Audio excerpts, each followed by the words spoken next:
Jorge. Nina Vaca is one of the most celebrated entrepreneurs, best known as chairman and CEO of the Pinnacle Group, one of the largest Latina-owned workforce solutions providers in the country, which was recently named the fastest growing women-owned led company in the U.S. for the second time by the Women's President's Organization. Alpha ranked Nina one of the 50 most powerful Latinas in business for the last 2 consecutive years. Nina also served as the director of 3 publicly traded companies, having a combined market cap of $32 billion. Throughout her 2 decades in business, Nina has served as a dedicated civic leader and philanthropist, working relentlessly to expand opportunities for Hispanics and women in business. In 2014, Nina was appointed by the White House as a presidential ambassador for global entrepreneurship and has traveled to 5 continents, inspiring the next generation of entrepreneurs. At this time, please welcome Ms. Nina Vaca.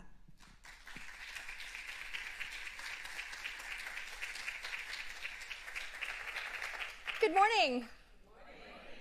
Excellent.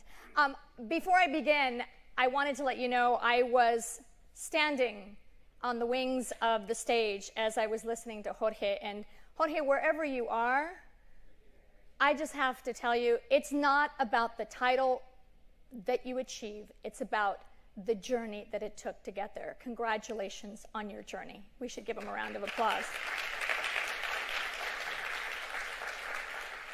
I have tremendous respect for people that dedicate their lives to the advancement of others. And in that context, there could be no better person to thank for the kind invitation to be here today than my friend Abigail Golden Vasquez. Abigail, thank you for being here today. And you know, there's somebody else I want to thank. Before I started sitting on publicly traded company boards and running a scalable company, and decade ago, before I was any of those things, there was one woman who was and has. We all know that you can't be what you can't see. And I have looked up to her, and she has inspired me for the last 2 decades. And when Aspen Institute wanted to do the Latinos and Society program, they had to pick one of the most prominent women in the country. Ladies and gentlemen, help me thank Monica Lozano.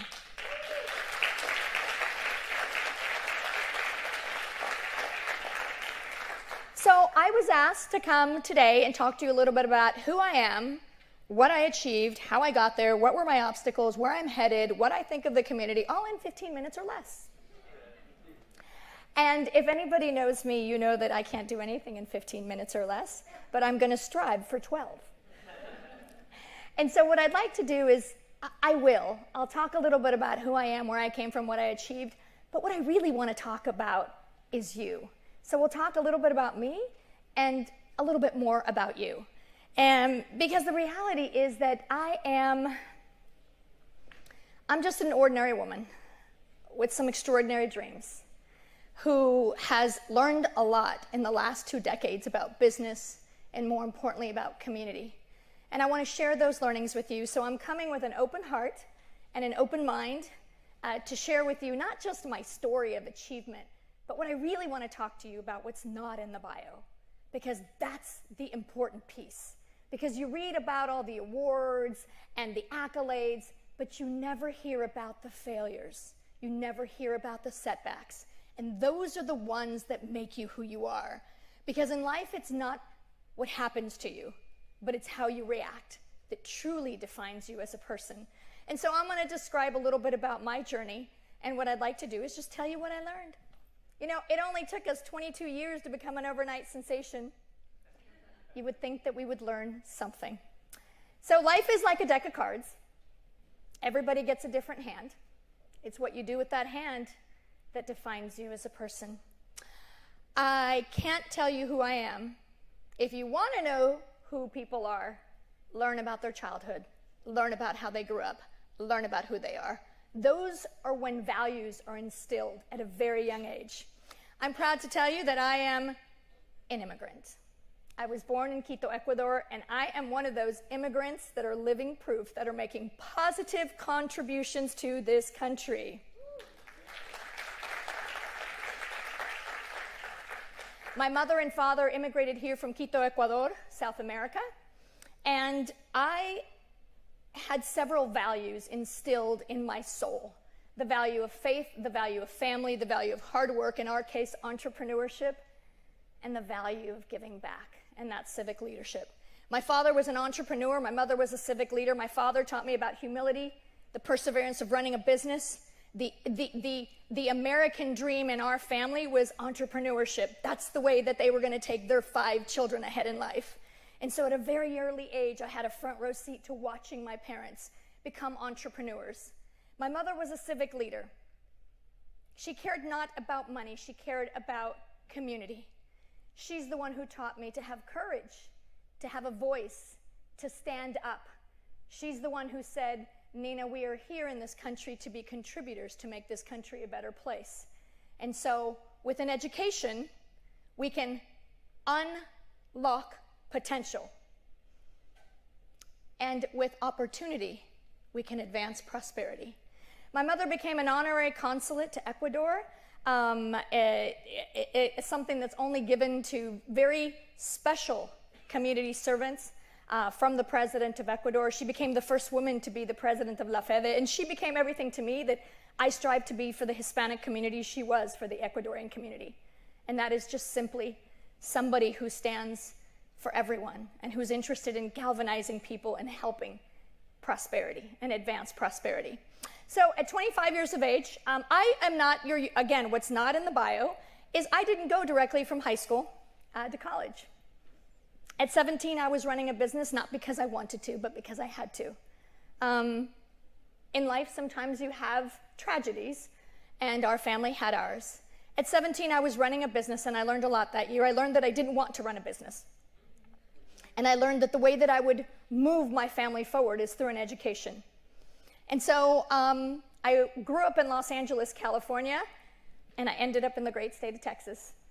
Went to school, started my career in New York City. To make a long story short, at 25 years of age, I think I just dated myself. At 25 years of age, I started this little company called Pinnacle. And at the time, I don't know what the bio says, but the reason I started my company is to advance my family. The reason I started my company is I was given an opportunity of education, and I knew with a family of 5, the way to advance my family was what I had learned all my life through entrepreneurship. So my company provides IT workforce solutions for the Fortune 500. And at 25 years old, in my apartment floor, I started Pinnacle. I don't have enough time to talk about the journey that can only be described as one of the most amazing journeys and blessings in all my life.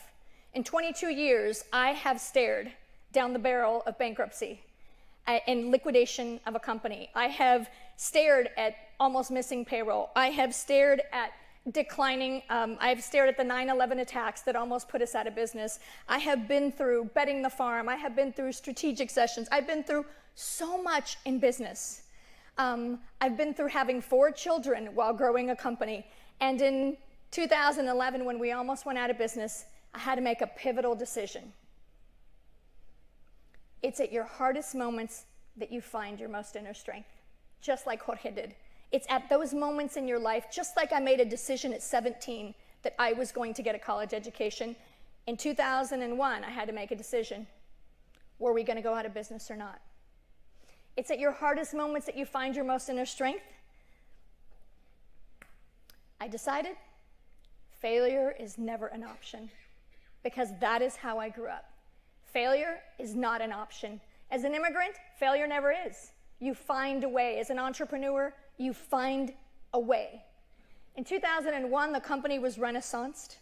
Put my best hat on, and that is the recruiting hat, and surrounded myself by some of the best people in the industry. And I'm proud to tell you that since 2001 and to date, for the last 13 years, we've been on one of the fastest growing company lists, according to Inc. magazine, for over 13 years, and here's how. People. People. I've learned in life, and this is the same in organizations or nonprofits or in business, when you're building something larger than yourself, that's when you get people engaged. When it stops being about you and starts being about something so much larger, that's when you're going to galvanize people. Pinnacle grew that year. We went from 2 million to 4 million to 6 million to 10 million. Then there was an increase to 40 million. Then they went to 160 million, then 200, then 400, and the rest is history. 4 children in between, family members, lots of struggle. What I can tell you today, after 230 local and national awards, I can tell you some of the most interesting moments that happened in business for me was 2 weeks ago. You see, I grew up in Los Angeles, California, and I walked into the Bonaventure Hotel 29 years ago in a prom dress. And 2 weeks ago, I walked into the Bonaventure Hotel 29 years later, except this time being named as the fastest growing women-owned business in America.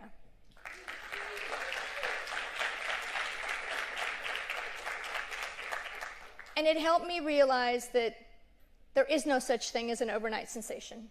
It takes hard work, it takes perseverance, and it takes people. As I accepted the award, I talked about some of my values, and that is the award does not belong to me. Individuals don't build companies. People do. I dedicated the award to people, to advocates, to mentors, to sponsors, to people who gave us opportunity, to family who's always standing sternly behind you, and more importantly, to the customers and corporations that give you that opportunity. In my mind, corporations play a very big role to the advancement of Hispanic entrepreneurship. So I have dedicated my life to advancing entrepreneurship in America. I've seen with my own eyes in 5 different continents, people build companies to help their families. Whether you're in Vietnam, whether you're in Jordan, whether you're in Bahrain, especially women. I didn't start Pinnacle for the money. I started it for the purpose. And you see that not just in the United States, but you see it all over the world. I've had a privilege to actually see and meet many people who share those same values. So for me, entrepreneurship has been the secret sauce to my family. And I want to be able to open doors to make sure that that's the case for entrepreneurs in this country. I have great respect for people who dedicate their lives, as I said, to the advancement of others. And in small business, I have to say, we should recognize the work of the Hispanic Chambers of Commerce and the Latino Coalition who is here. Hector, thank you for being here. Thank you for the work you're doing in small business. The United States has 200 chambers across the country. Some of the fastest and largest and most dynamic chambers are in this room today. And yes, you guessed it right, Omar Duque with the Illinois Hispanic Chamber of Commerce is here with us. And of course, Sylvia Prosper, who runs the San Antonio Chamber. Let's give her, Madam Chair, a round of applause, too. They know that there are 4.4-ish million, according to Stanford. They know that there are 4.4 million Hispanic businesses in this country. And they know that if they can take those Hispanic businesses and move them forward, we'll make a better America. And Stanford, we're happy to have the Stanford L-Ban in the house today. Stanford did a study. A bunch of Stanford alumni got together and said, hey, how can we help? How can we help advance prosperity for the Hispanic community? What is it that we can do to help Hispanics advance and create wealth in America? And the answer they came up with is entrepreneurship. But we're not all entrepreneurs. There's a lot of corporations. And while I agree that unlocking potential comes at the education level, the advancing prosperity comes with opportunity. And the opportunity piece, this is the piece that I've been focused on a lot. Latinos in the C-suite, Latinos on corporate boards, Latinos as senior vice presidents, Latinos in positions of power, Latinos in elected officials. That's the area that we need to work on. That's the area that we can work on. And you say, why Latinos? I was asked to answer the question, why Latinos? And in 3 minutes or less, I can tell you, I'm not going to inundate you with statistics. I'm not going to tell you that we're responsible for 50% of the growth in the American population. I'm not going to tell you that our average age is 15 years younger than the American. I'm not going to tell you all the statistics that you already hear. I'm just going to tell you one thing. If you are not related to a Hispanic, you soon will be. It's a language everybody understands. I'm just saying. If you don't believe me, ask my German husband. But anyways, the reality is there are 3 things I want to leave you with today in my limited time. I could talk forever because I get so excited and passionate about this. But before I leave you my 3 things, we're sitting in this room today appropriately in a red seat because of Target. I'd like to thank Target and of course, my dear friend Leisha Ward, who has been by our side creating these opportunities for Latinos in society. Thank you, Leisha. So my quick learnings that I want you to take away, because I was also asked to talk about my secret sauce. Okay, very limited time. I want to talk to you about some of the most, I've learned so much in life and so much in business and so much in community. I want to boil it down to 3 things you could take away. Number 1, credibility is everything. It's absolutely everything. And credibility comes. A good friend, Carla Harris, taught me that there's 2 kinds of currencies. As you're ascending in corporate America, or as you're growing your business, or as you're moving through life, there are 2 kinds of currencies. Performance currency and relationship currency. And you've got to have both. Performance currency means be really good at what you do. Be crazy good at what you do. Build a reputation on what you do consistently, year after year after year. And relationship currency is a result of your deposits. Make daily deposits in the bank of relationships. Daily deposits in the bank of relationships. Because those relationships will pay off. For me, 15 years of deposits. I was nominated to be my nominator as I became the very first woman in the history of all of Cinemark to sit on their board, a global company operating in 15 different countries. That nomination came from someone I met 15 years ago. And when they decided to go out and have a seat for a woman, I was blessed and lucky enough that Roger Staubach said, all right, let's have the seat for the woman, and I was blessed enough to be the first woman to sit on that board. But it's not enough to be the first, and it's not enough to be the only. The real accolade is this year. On the slate, there's not 1, there's not 2. 3 years later, we're inducting our 3rd woman on a corporate board. So what I've learned is not enough to get there. When you get to the seat, when you get your seat at the table, you actually have to do something with it. Credibility is everything. 2 currencies, performance currency, relationship currency. The next thing, I don't know a successful business owner, and this is my closing comment. I don't know a successful person or a successful business owner that is not giving back. My mother taught me, do not strive to be a person of success. Strive to be a person of value.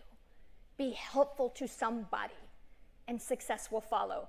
And you know, these lists are great, most powerful this, most powerful that. The secret to power, ladies and gentlemen, if you want to be powerful, the most powerful people give it away. The most powerful people empower other people. It's not about being powerful, it's about being influential, and the only way you become influential is by releasing and relinquishing that power and empowering others to do the same. I've never met a person that's successful that isn't doing something in their community. My mother taught me that a long time ago. She was very unimpressed with our business success. Oye, mami, I'm running a $100 million business. Ay, mija, qué lindo.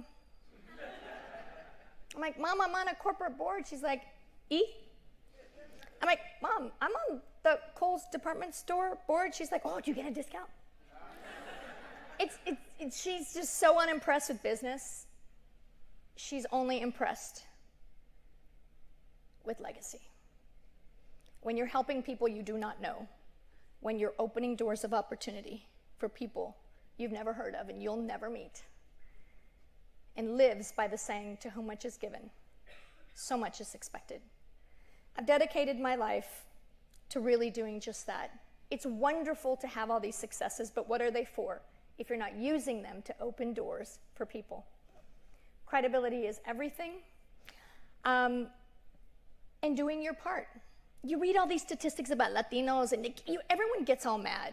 I do too. But one thing I learned is don't get mad, get motivated. If we spend our lives being angry, being mad, that takes energy. Our energy can be used doing positive things and doing good and building. And so don't get mad, get motivated. I'm going to leave you with I keep saying I'm going to leave you and I don't. Isn't that funny? Are you catching that? I'm catching that. I'm going to leave you with a lesson my mother taught me really throughout my life, and she's consistently reminding me of it. 2 years ago in my home country of Ecuador, they had one of the largest earthquakes in the world. And my mom calls me and says, "Oye, Nina, what are you going to do about the earthquake?" I'm like, "Mom, are you serious? I've got like 4 kids, I got this business, I got this White House appointment, I've been like running around, I've got way too much on my mind to think about the Ecuador earthquake."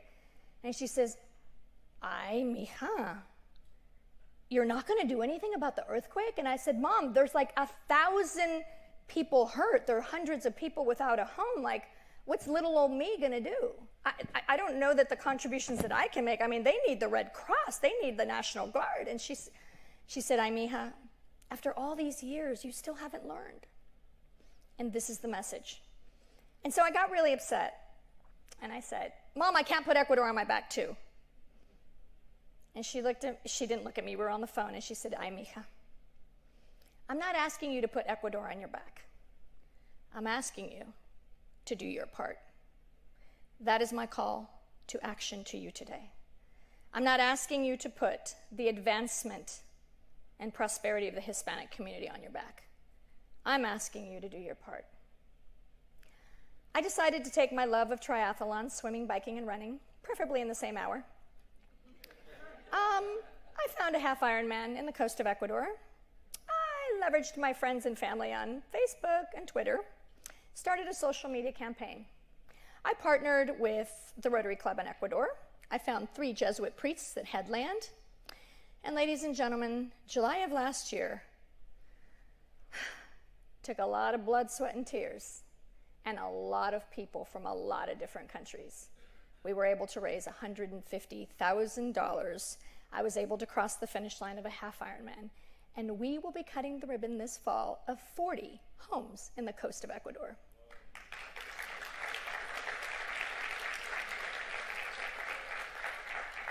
And it doesn't have to be building homes. It doesn't have to be something outrageous. It could be something impactful. But in every city, in everything we do, try to leave our impact. And so I've ran out of time, but I'm here to tell you that as Latinos in this room are some of the most predominant Latinos in the country. I know who you are. I see you. We've been given the gift of leadership and the gift of influence. And through our lives, we're going to go through a lot.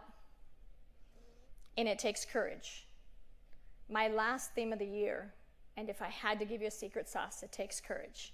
And that courage has to be to do what's right even in the face of what's wrong. Even when it's easy to not do something, have courage. It takes courage to be an immigrant and grow up in America when English is not your first language. It takes courage to go to school in a different state that we never know anybody. It takes courage to start a business. It takes courage to throw yourself in the Pacific Ocean and swim with the sharks, which I love to do. It takes a lot of courage, but it takes real courage to not stand with everybody else and stand alone. It takes courage to do the right thing. And so as you move forward in your careers, I ask you to think about courage, because success is not final and failure is not fatal. It takes courage to keep moving. I look forward to see what your courage brings to this country. Thank you. Thank you, Ms. Vaca.